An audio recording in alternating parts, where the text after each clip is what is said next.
Be nonchalant, the most misunderstood yet powerful trait in a world obsessed with noise and reaction, where every opinion is shouted, every emotion broadcast, every movement captured. There lies power in restraint. The man who does not flinch, who does not chase, who does not show his hunger, is the one others fear the most. This is not about apathy. It is about control, composure, dominance disguised as disinterest. To be nonchalant is not to care less, but to care selectively, to conceal intent, to remain unreadable. Machiavelli understood that appearances are weapons. He taught that the prince must learn to seem composed, even when chaos surrounds him. Because once others see your desperation, they can manipulate it. But when they see nothing, when your eyes reveal no need, your face no urgency, your words no panic, they are left disarmed. They cannot grasp you, and what cannot be grasped becomes dangerous. The nonchalant man holds his power in silence. He speaks with economy. He acts with calculation. He does not rush to fill the air with noise, nor does he display the full range of his emotion. He is disciplined. He is deliberate. While others react to every slight, every rumor, every shift of the wind, he remains still. Not because he is passive, but because he is watching, judging, waiting. There is strength in making others uncertain, in becoming the question that lingers in their mind. Why doesn't he react? Why doesn't he chase? Why doesn't he care? Their confusion becomes his advantage. Their curiosity, his control.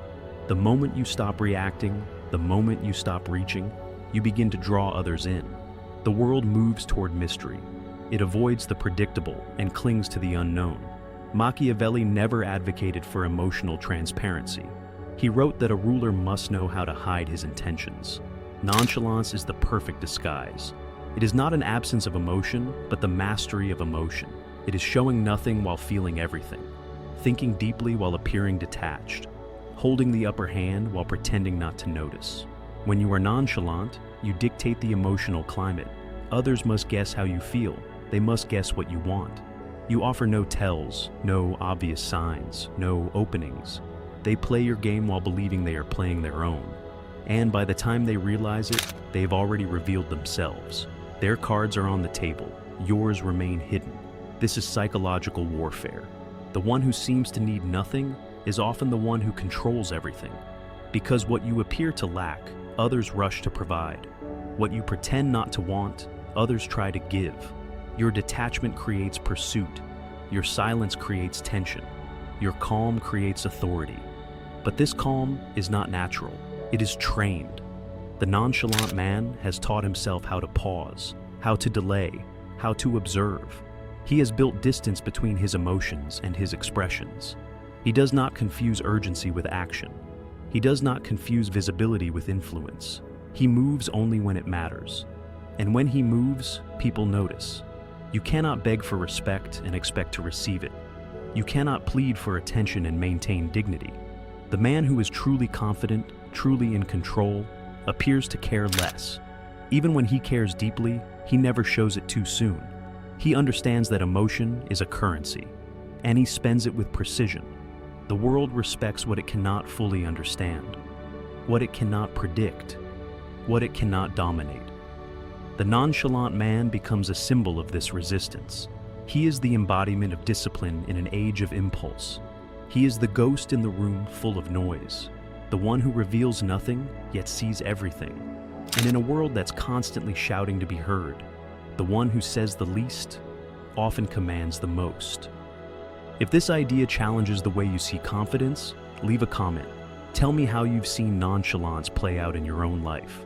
And if you want to go deeper into the minds of history's most disciplined thinkers, my book, Guided by the Greats, A Path to Self-Growth, is linked in the pinned comment and video description. It's your next step toward composure, power, and lasting clarity. Now, let's go further. Nonchalance is not born from arrogance. It's born from clarity. The man who sees clearly has no need to react. He has already calculated the outcome. He has already accepted what can be controlled and discarded what cannot. There is no internal chaos to manage, so his external world remains still. He becomes untouchable, not because nothing affects him, but because he refuses to be seen flinching. Most people wear their insecurities on their sleeve. They apologize before they speak. They laugh too loud. They overshare. They look for validation before they've earned it. But the nonchalant man moves through the world differently. He doesn't look around to see who's watching. He doesn't adjust his posture for approval. He stands as though he belongs, because he has already decided that he does. This composure is unnerving. It threatens the frantic. It exposes the insecure. Because while others are trying to prove something, he proves nothing. He simply is. And in a world addicted to attention, to resistance, to drama, the man who refuses to be shaken becomes impossible to ignore. Machiavelli wrote that, "It is not enough to be strong, one must appear strong. In the same way, it is not enough to feel composed, one must appear unmoved, because the appearance becomes reality. If others believe you are in control, they treat you as if you are. If they believe you are unaffected, they begin to question their own behavior. You control their perception by mastering your own expression. Nonchalance is not a costume you put on. It's not an act for approval. It is the product of a mind that no longer chases what does not matter. It's the reward for mastering your impulses, for breaking your dependency on attention, for realizing that urgency is often the enemy of power. The man who acts with urgency gives up the throne. The man who moves slowly, who speaks sparingly, who waits, he begins to rule. There is an energy in restraint, a deep, quiet power that comes from doing less, saying less, reacting less. Every time you withhold an emotional response, you take ownership of yourself. Every time you let someone else reveal their motives while you remain still, you gain insight.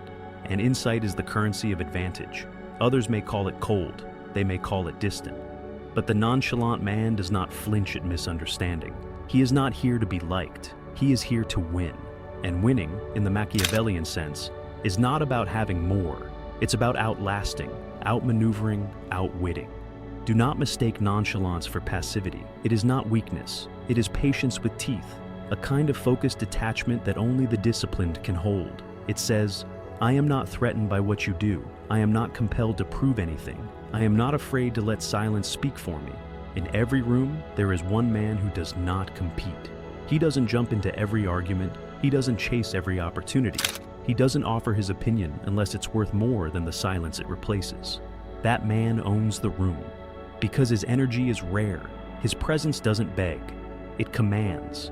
You may feel pressure to be loud, to assert yourself constantly, to take up space with sound. But in the end, those who are truly confident don't need the world's permission. They don't need to perform their power. They simply carry it, quietly. And when that kind of quiet walks into a room, everyone notices. Nonchalance is often mistaken for arrogance, but it is not built on ego. It is built on mastery, the mastery of timing, of presence, of expression.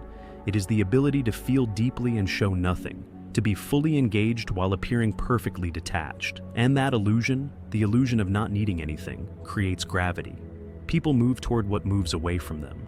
They obsess over what ignores them. They submit to what does not beg. This is the paradox of power.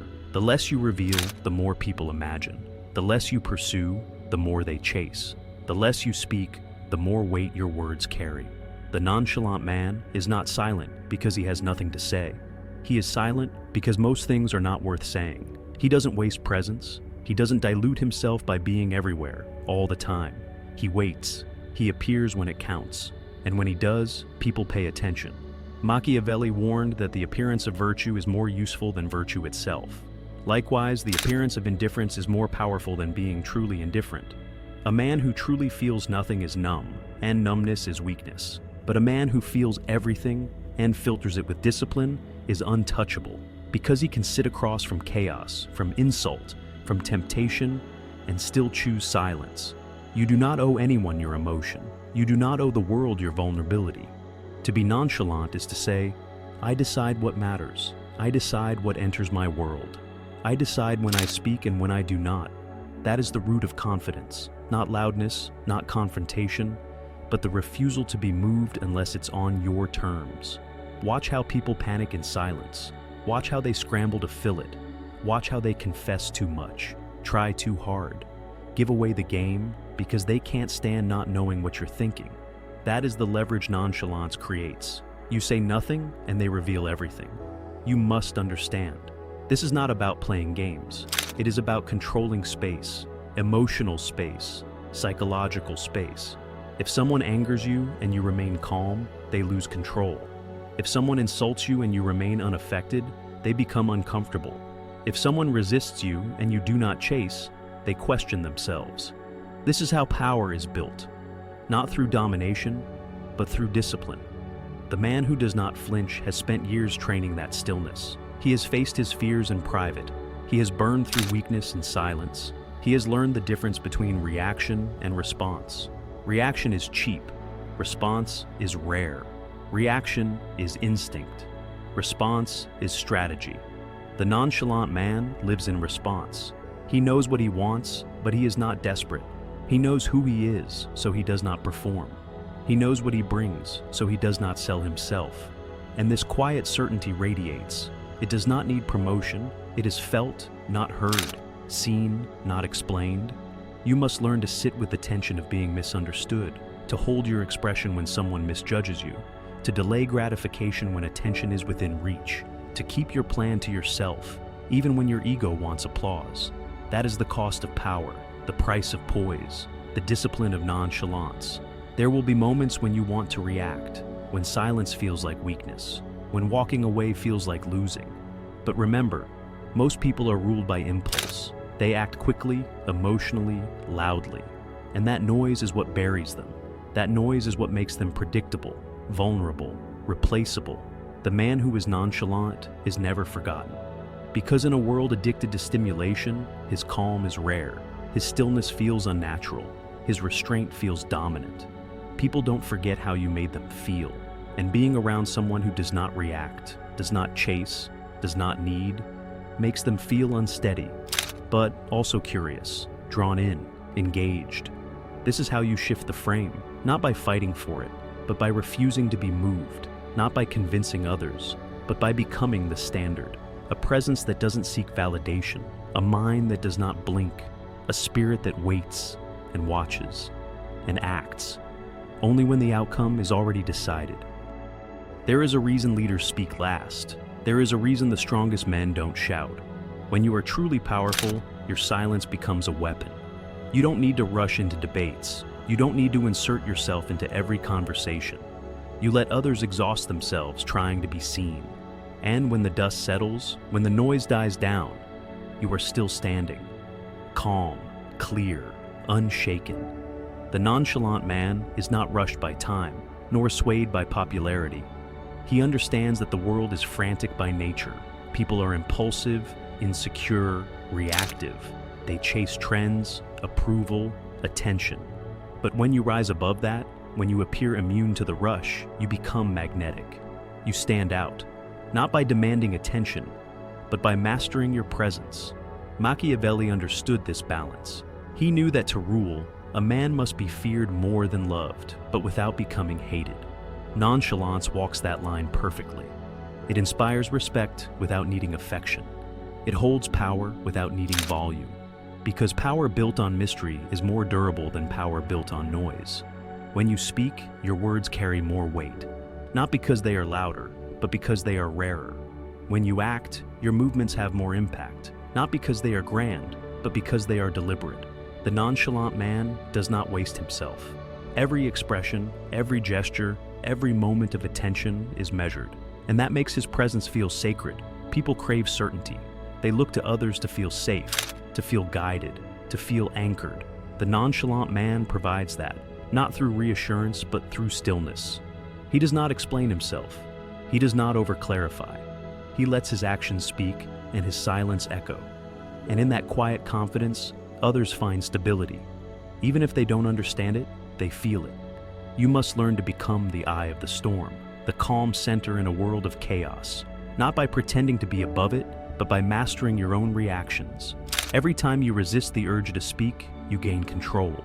Every time you walk away without responding, you grow in strength. Because most people are slaves to emotion.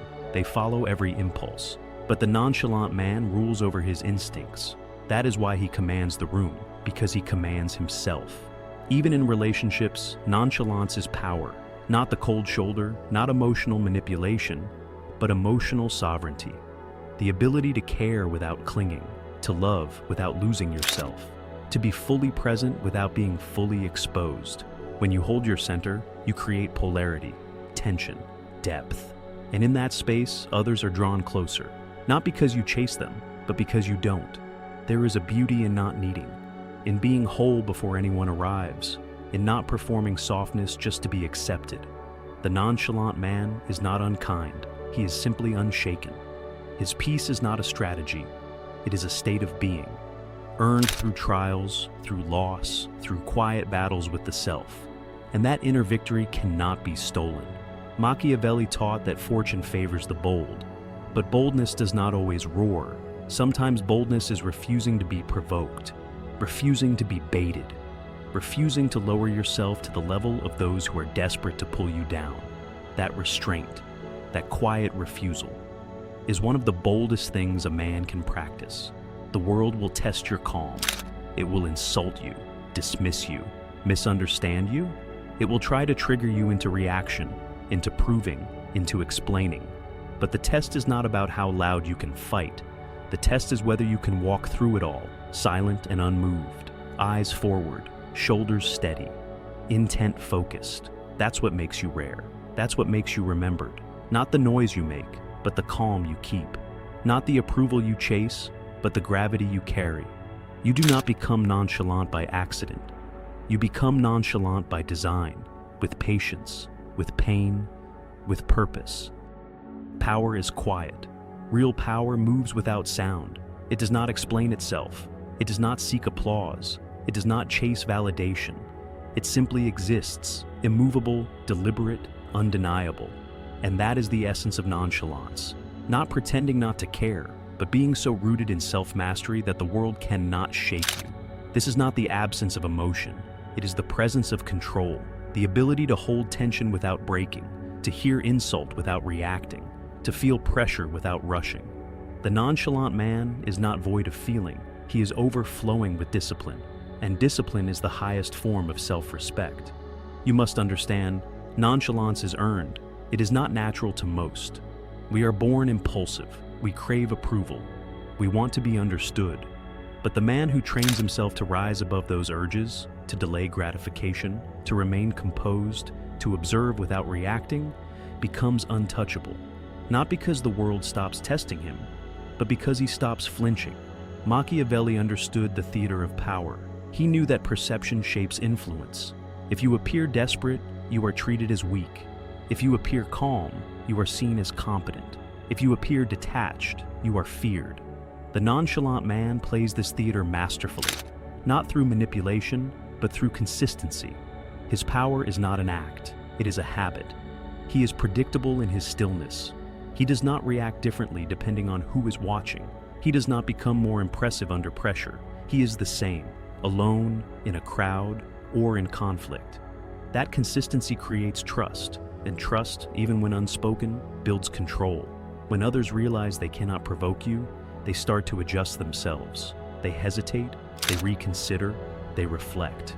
Because you have become a mirror, and in your calm, they see their own chaos. Your restraint forces them to confront their own noise.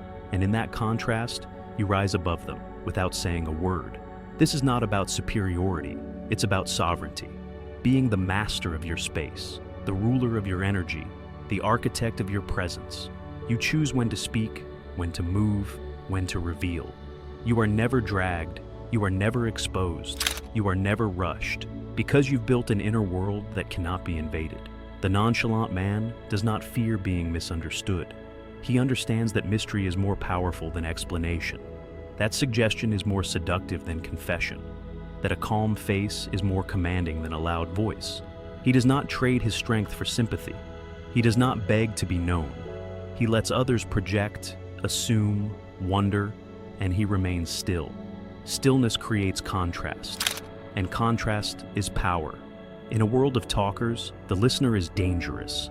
In a world of reaction, the man who pauses becomes unpredictable. In a world of noise, silence becomes a presence all its own. And that presence lingers, long after the moment ends. Because people don't remember everything you said. They remember how you made them feel. And to be in the presence of someone who does not need, does not chase, does not flinch, that feeling is unforgettable. That is gravity. That is dominance. You want to be respected? Then stop performing. Stop over-explaining. Stop reacting to everything that demands your attention. Start watching. Start withholding. Start measuring your energy like it's the most valuable currency you own, because it is. A man who can stay composed under pressure, who does not reveal his hand, who lets others speak first and react last. That man holds real power, not the kind that flashes and fades, the kind that lasts, the kind that builds empires, bends perception, and shifts the emotional balance of every room he enters. Nonchalance is not about caring less, it's about caring precisely, about directing your energy only where it matters, about remaining stable when others are desperate to see you unravel. It is quiet strength, sharp restraint, strategic presence. It is not for the weak, it is not for the impulsive. It is for the man who has looked into chaos and refused to blink, who has mastered himself so completely that the world must learn to respond to him. And that is the final lesson. Be nonchalant, not to appear powerful, but because you already are.